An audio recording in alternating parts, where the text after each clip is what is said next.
visions, and ideals. The dreamers are the saviors of the world.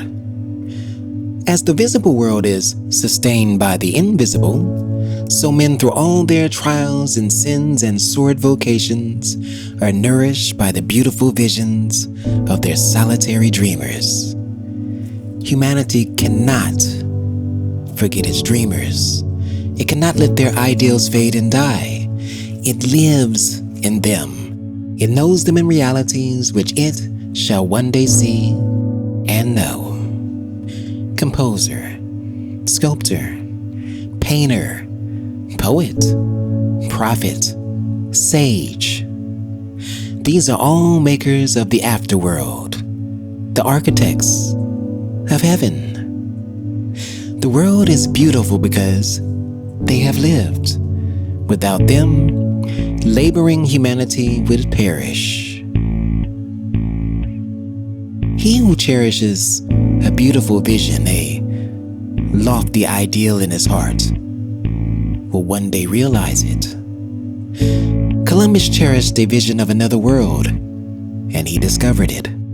Copernicus fostered the vision of a multiplicity of worlds in a wider universe, and he revealed it. Buddha beheld the vision of a spiritual world of stainless beauty and perfect peace, and he entered into it. Cherish your visions. Cherish your ideals.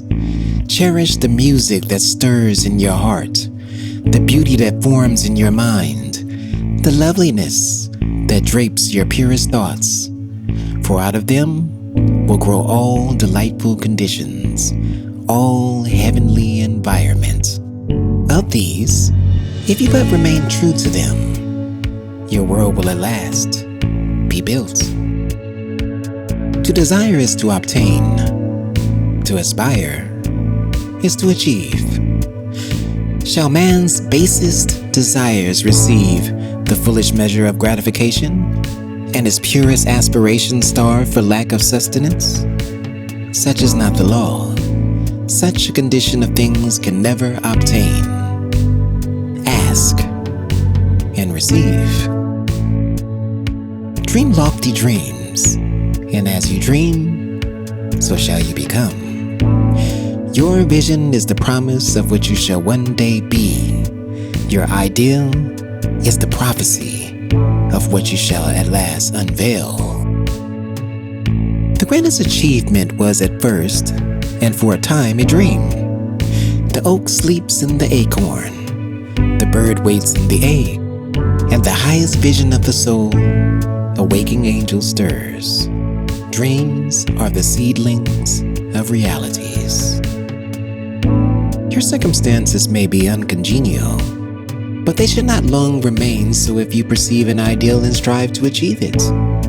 You cannot travel within and stand still without.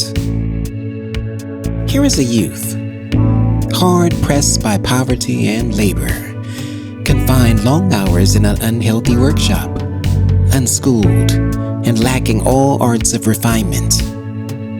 But he dreams of better things. He thinks of intelligence, of refinement, of grace and beauty. He conceives of, mentally builds up, an ideal condition of life. The vision of a wider liberty and a larger scope takes possession of him. Unrest urges him to action, and he utilizes all his spare time and means, small though they are, to the development of his latent powers and resources. Very soon, so altered his mind has become that the workshop can no longer hold him. It has become so out of harmony with his mentality that it falls out of his life as a garment is cast aside, and with the growth of opportunities which fit the scope of his expanding powers, he passes out of it forever. Years later, we see this youth as a full-grown man. We find him a master of certain forces of the mind which he wields with worldwide influence and almost unequaled power. In his hands, he holds the cords of gigantic responsibilities. He speaks, and lo, lives are changed. Men and women hang upon his words and remold their characters. And sun-like, he becomes the fixed and luminous center around which innumerable destinies revolve. He has realized the vision of his youth. He has become one with his ideal. And you too, youthful reader, will realize the vision, not the idle wish, of your heart, be it base or beautiful, or a mixture of both, for you will always gravitate towards what you secretly most love. Into your hands will be placed the exact results of your own thoughts. You will receive that which you earn, no more, no less. Whatever your present environment may be, you will fall, remain, or rise with your thoughts, your vision, your ideal.